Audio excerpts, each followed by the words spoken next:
Greetings. Do what thou wilt shall be the whole of the law. I'm Lexi Eve, and welcome back to another Magick Without Tears video. Today we're continuing on with part 2 of the Three Schools of Magick.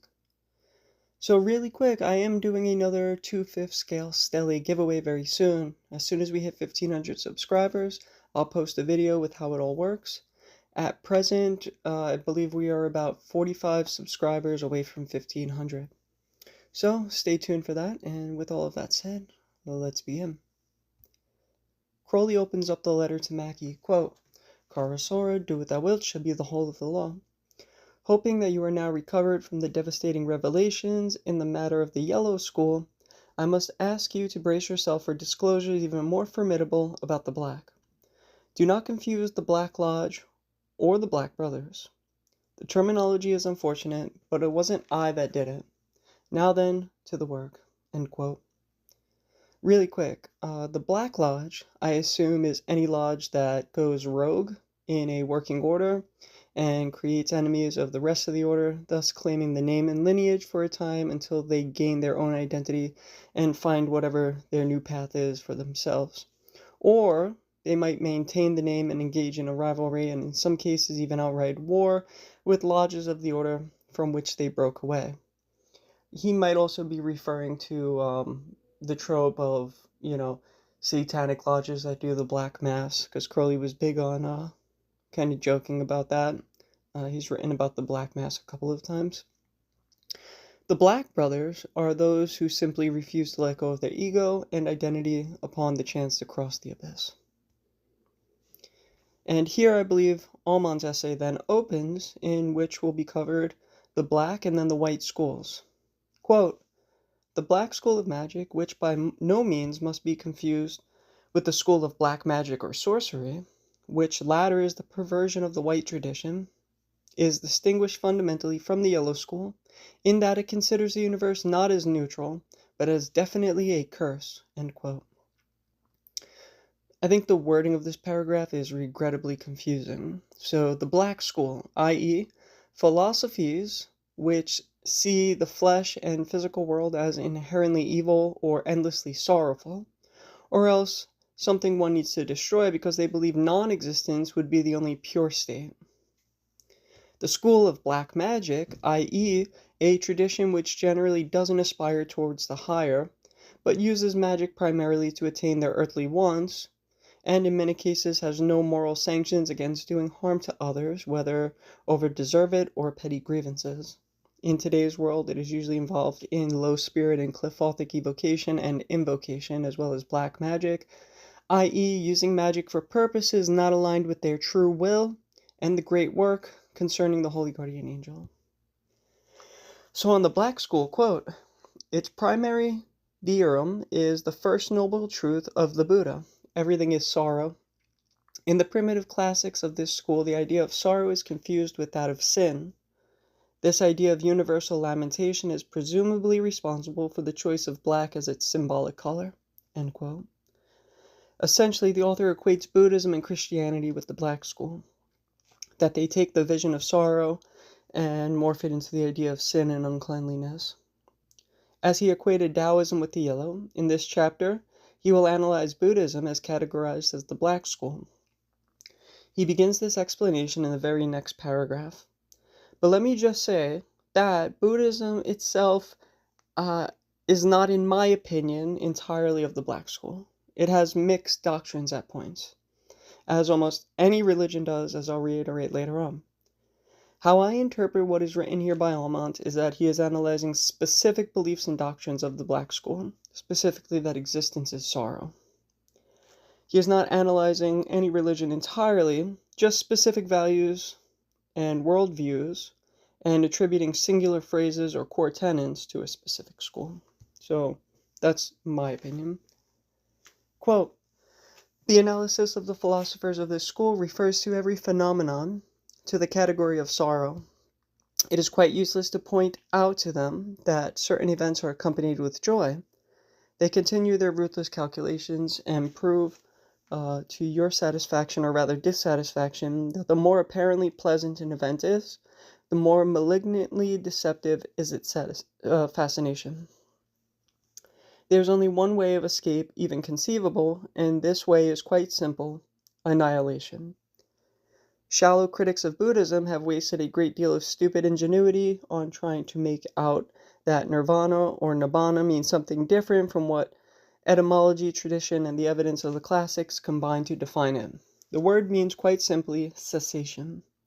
And it stands to reason that, if everything is sorrow, the only thing which is not sorrow is nothing, and that therefore to escape from sorrow is the attainment of nothingness. Western philosophy has on occasion approached this doctrine. It has at least asserted that no known form of existence is exempt from sorrow. Huxley says in his Evolution and Ethics, "Suffering is the badge of all the tribe of sentient things." End quote. To a great extent, I can see and understand the author's point. I don't fully agree that nibbana necessarily means achieving nothingness and ceasing to exist, though ultimately, yes, that is the goal. But I will say, in my view, my understanding, the Buddha himself reached nirvana and remained incarnate. Look at verse 89 and its comment in the Dhammapada, published in a translation by Buddha Dharma Education Association. Quote, verse 89, "Those whose minds have reached full excellence in the factors of enlightenment, who, having renounced acquisitiveness, rejoice in not clinging to things. Rid of the cankers, glowing with wisdom, they have attained nibbana in this very life." End quote. And its quick little comment footnote, quote, "This verse describes the arahat, dealt with more fully in the following chapter. The cankers, asava, are the four basic defilements of sensual desire, desire for continued existence, false views, and ignorance." End quote.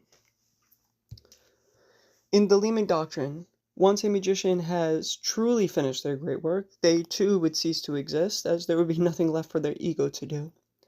Of course, according to the Vision and the Voice, the three schools are one, and it's perhaps this idea I just posited, which is the portion of the Black School that was adopted into the Lema. That's my speculation only. Regardless, in the Book of the Law, there is a state of joy which comes with doing one's true will.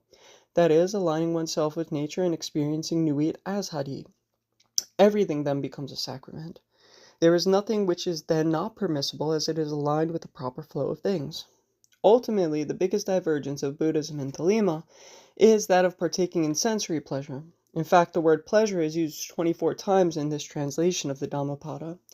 I'll give a quick example. Quote, verse 27 of the Dhammapada. "Do not give way to heedlessness. Do not indulge in sensual pleasures. Only the heedful and meditative attain great happiness." End quote. My thing is that by refusing any and all sensory pleasure, one is denying a significant portion of the human experience. One cannot be aligned with nature while denying a major part of their own being. The key to know exactly what, when, and where you need to experience something, and then make no distinction about the right or wrong of it, simply do it because it is aligned with your true will. The only time a person will get in trouble is when they either made a mistake about calculating their true will and act wrongly, or otherwise are interfered with by the ignorant. But the latter should in no way be a deterrent. Anyways, moving right along. The Black School, quote, "Seeking naturally enough to amend the evil at the root, inquire into the causes of this existence which is sorrow, and arrive immediately at the second noble truth of the Buddha. The cause of sorrow is desire." This school, being debased by nature, is not so far removed from conventional religion as either the white or the yellow. Most primitive fetishistic religions may, in fact, be considered fairly faithful representatives of this philosophy. The early forms of Judaism and that type of Christianity which we associate with the Salvation Army, Billy Sunday, and the fundamentalists of the back blocks of America are sufficiently simple cases of religion whose essence is the propitiation of a malignant demon. End quote. I ended up skipping a very outdated term in which Almont refers to tribal religions of the type where human sacrifice was employed to belay evil. This is coming probably from passages in Fraser's Golden Bow.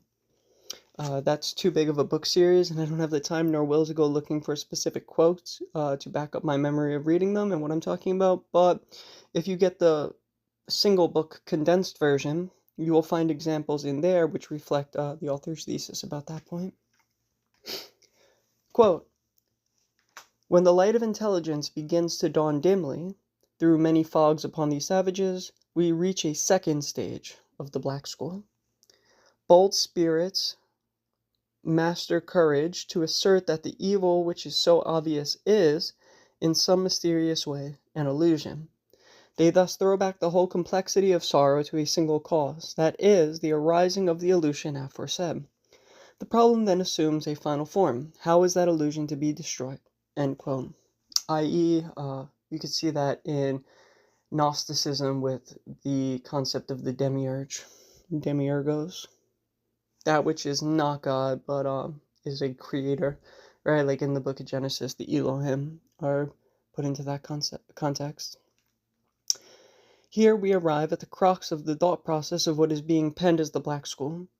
First, they see existence as evil in some way. Then they come to arrive at the idea that the world which tortures them endlessly is in some way a mere illusion.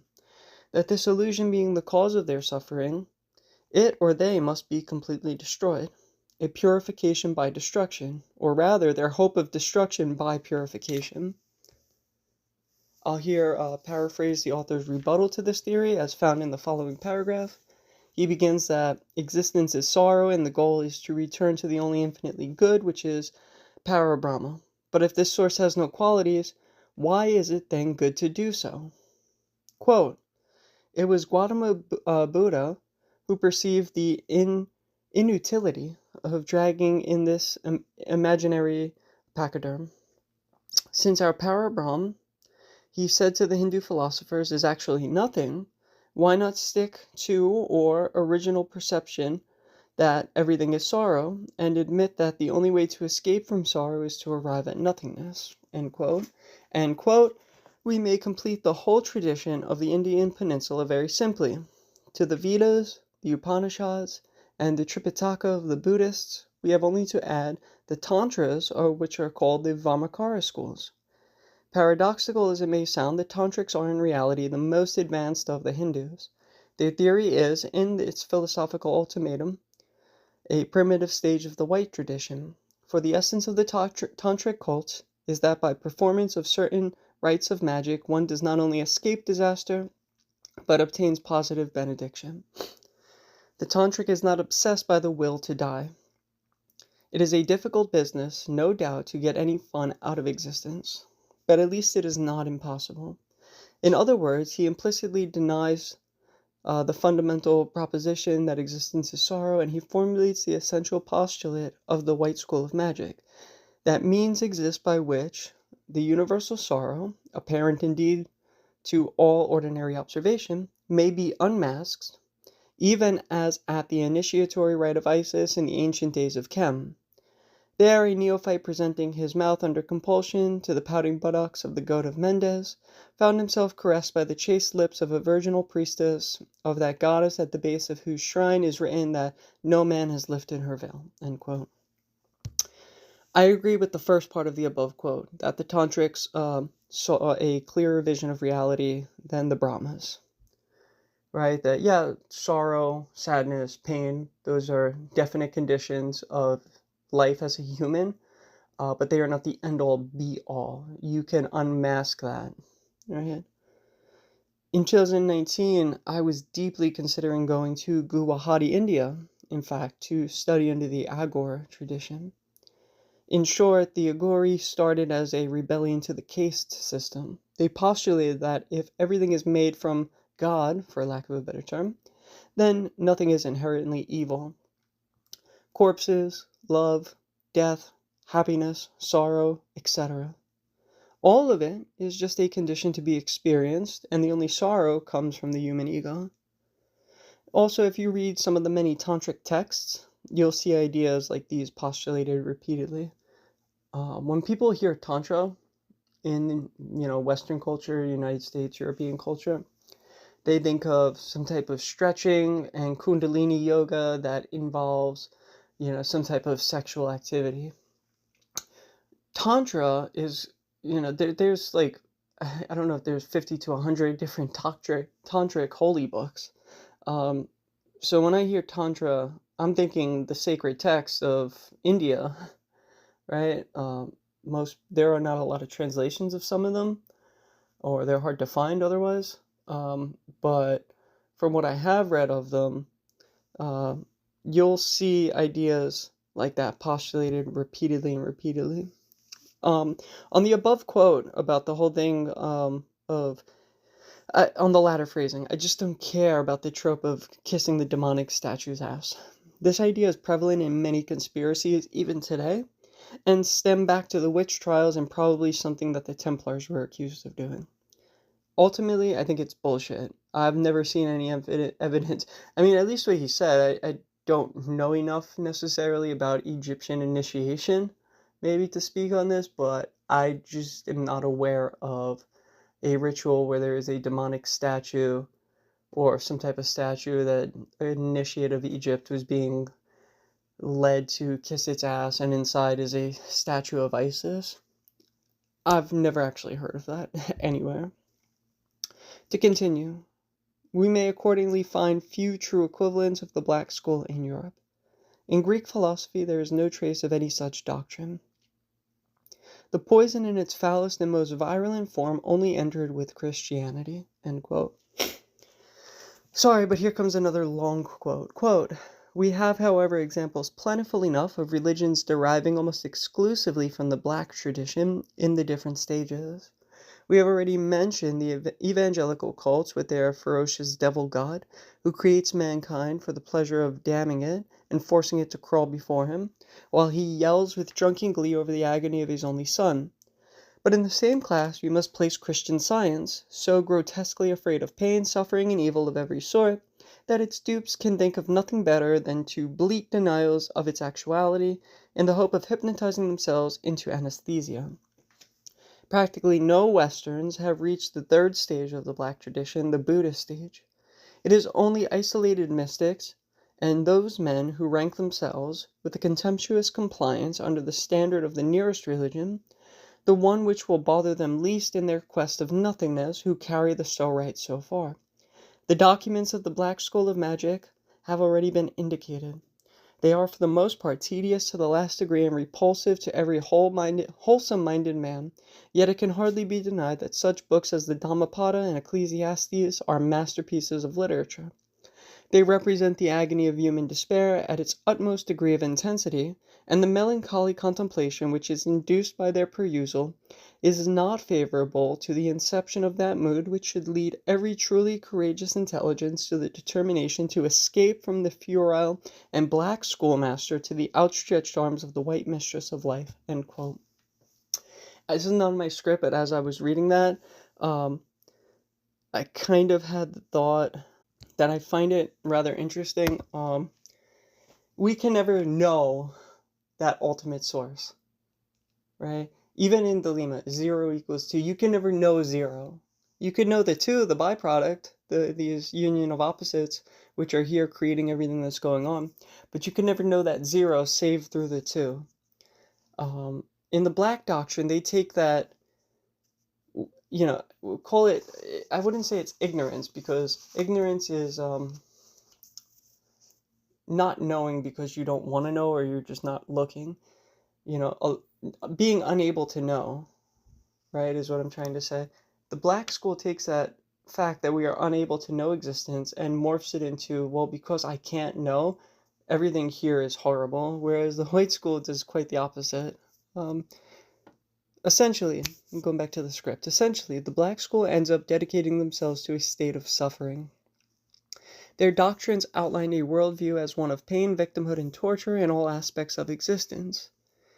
The author ends the above quote saying, "It is surprising that upon inducing so much punishment upon their candidates, it is a wonder they do not run from the teacher wielding a whipping stick." It is almost predatory in nature based on the author's description. They seek students who wish to understand something deeper about the aspects of nature and existence, and then beat them down into a state of loathing life. From here, the essay turns towards the white school of magic. Quote, "We may define the doctrine of the white school in its purity in very simple terms. Existence is pure joy. Sorrow is caused by failure to perceive this fact. But this is not a misfortune. We have invented sorrow, which does not matter so much after all, in order to have the exuberant satisfaction of getting rid of it. Existence is thus a sacrament." End quote. Essentially, the white school does not see existence as a trap to get out of, nor inherently evil. Were one to cease to exist, it would only be because their true will has been accomplished. They have written that single word, success, at the end of their magical book, and there is nothing left for them to do. There are many symbols and allegories which make this clear. An example can be found in Liber 106 concerning death by Crowley. Besides that, the author states the point of view that dissatisfaction gives a chance for us to appreciate the opposite state of satisfaction. Grief allows us to experience the absence of joy and thus appreciate the potentiality of bliss. Melancholia, happiness. And all of these defects are but human failings which we can learn to confront, seize, and change or grow past. And it is partly in the striving which is most enjoyable. Were there no journey, there could be no victory through perseverance. Were there no journey through the night, there could be no purpose, nor could there be that dawn in the morning. Almond says as much in the latter half of the next paragraph. Quote, "The man who denounces life merely defines himself as the man who is unequal to it. The brave man rejoices in giving and taking hard knocks, and the brave man is joyous. The Scandinavian idea of Valhalla may be primitive, but it is manly. A heaven of popular concert, like the Christian, of unconscious repose, like the Buddhist, or even of sensual enjoyment, like the Muslim, excites his nausea and contempt. He understands that the only joy worthwhile is the joy of continual victory, and victory itself would become as tame as croquet if it were not spiced by equally continual defeat." End quote. So, there was a footnote to a paragraph that I glossed over earlier about the white school, which states that the Holy Books of Thelema is the purest document of the white school and explain the formula most fully. There's then a long quote of Liber LXV, chapter 2, verses 7 through 15, and another quote from Liber 53, which is about the Philosopher's Stone. It's a bunch of poems.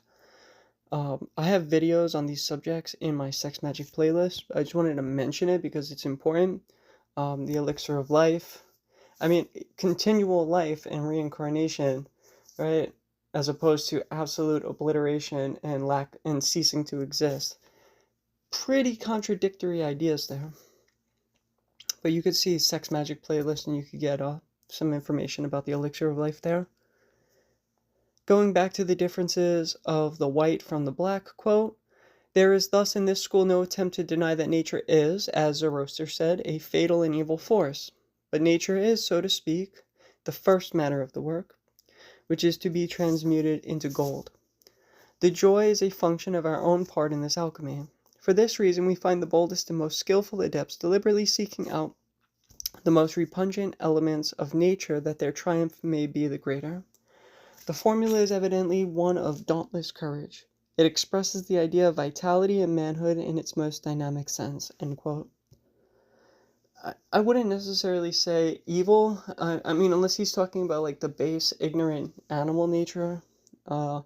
Nature itself, chaotic, absolutely. Evil, well, it depends on what you're actually talking about when you're using that word nature. Nature doesn't differentiate. If I may attempt to correct Almont, or at least add to his points, I would say that we are to align ourselves with nature while transmuting the conditioning of our lower states into higher ones. Now, if he means to rise above pure physicality and base animal, the animal part of the soul, sure, I agree with that, but his wording makes it sound like the lower parts of self are inherently bad.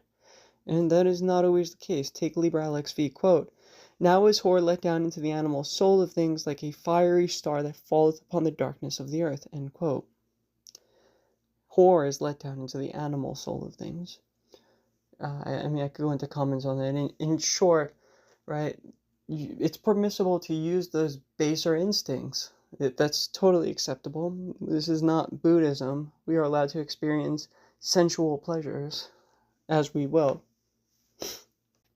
But, okay, If what Almont means when he wrote that nature is evil is aligned with the idea of Liber L, chapter 2, verse 74, quote, that he that lives long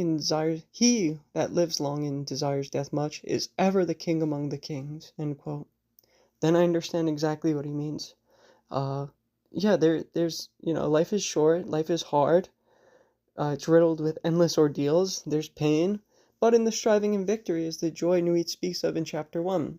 And that, even if your life is fucking horribly painful, and you desire death but live, yeah, that's fucking praiseworthy. Quote, the only religion which corresponds to the white school at all is that of ancient Egypt, possibly also that of Chaldea. This is because those religions are magical religions in the strict technical sense. The religious component of them is negligible. So far as it exists only for the uninitiate. There are, however, traces of the beginning of the influence of the white school, in Judaism and in paganism. There are, too, certain documents of pure Greek spirit which bear traces of this. It is what they call theurgy, end quote. I mean, as I was writing this early and quoting that, I almost got uppity going through it when he said the only religion, right? The only religion which corresponds to this school at all is of ancient Egypt. I disagree with that still. And he does sort of correct it, that in the above quote, saying that there are parts of Judaism and there are parts of Greek paganism and paganism in general that are also correspond with this. I'm like, yeah, I agree with that part. Egyptian, yeah, definitely white school tradition. If you look at like the Book of the Dead, etc. Keep in mind, you could find traces of all three schools in almost any religion, right? Religions tend to be made of many moving parts, and while one parable might be of the white, the next doctrine may be of the yellow or black. So just keep that in mind. I'm going to paraphrase on Christianity. Almont says that triumph over evil by ritual, i.e. the crucifixion, is a doctrine of the white school, but the entire concept of sin and eternal punishment is abominably black. Quote, the Mass itself is essentially a typical white ritual.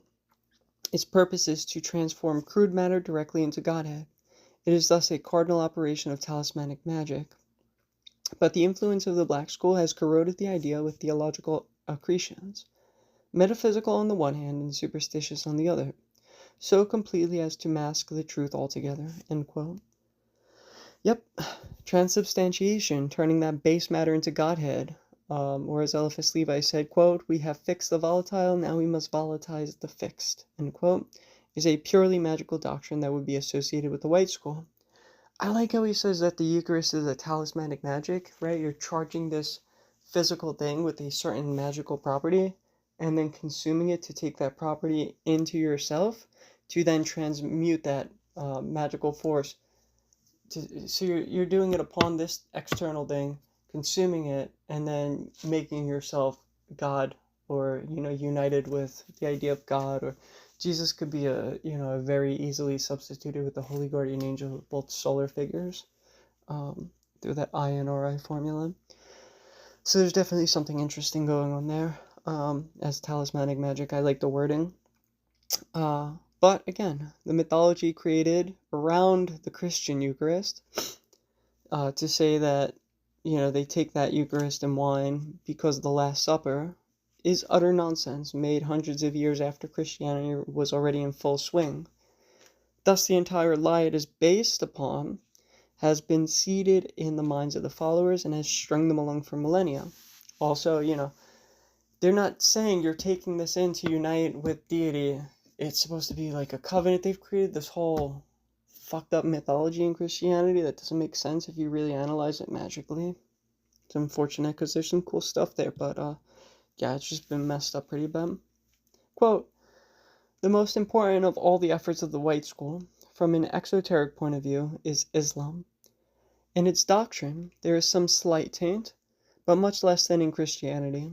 It is a viral religion. It looks facts in the face and admits their horror, but it proposes to overcome them by sheer dint of manhood. Unfortunately, the metaphysical conceptions is its quasi-profane schools are grossly materialistic. It is only the pantheism of the Sufis which eliminates the conception of propitiation. And in practice, the Sufis are too closely allied to the Vedantists to retain hold of reality. End quote. I mean, I have nothing really to add on that point. I could point towards the Book of the Law, which is probably where Almont wrote this last closing paragraph from, right? I peck at the eyes of Jesus as he hangs upon the cross, meaning Jesus has no sight. The followers of Jesus are completely blind in terms of the church, and right?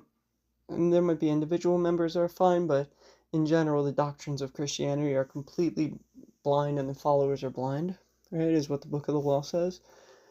Whereas Horus flaps his wings in the face of Muhammad and blinds him, it's still severe, but it's not as severe as literally pecking out the eyes of this. So, there's redemption, and it doesn't mean permanently blind him necessarily. It's just temporary. I'm flapping my wings in the face so you can't see a little bit. It's a temporary blindness. So there's less. I think that's what Almont is writing these last couple of paragraphs based on, right? Is the words of Horus in chapter 3. So Islam is a little less blind than Christianity. Still misses the point to a certain extent. But with that, I'm going to end here. So love is the law, love under will. I'll catch you all in the next one.